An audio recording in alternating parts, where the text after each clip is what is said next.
We all know there's been a lack of snowfall in recent winters, but the specific numbers really catch your eye.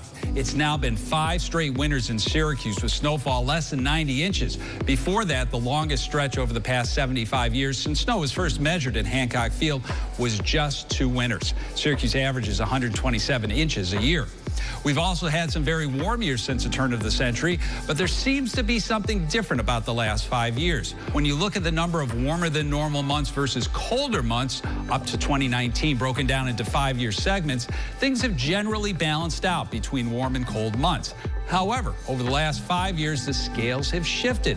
Since 2020, there are 49 warmer than normal months versus just 9 below normal, which is an 80 to 20% split, a clear tipping of the scales to warmer weather. Another remarkable part of this stretch, the last record low in Syracuse came in September 2020.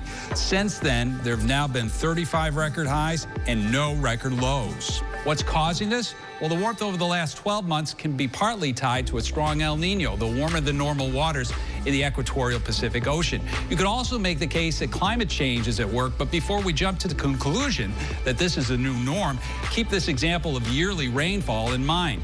Between 1972 and 1976, Syracuse had more than 50 inches of rain per year at the time, making up the 5 wettest in Syracuse history. It looked like this was a new norm that was starting.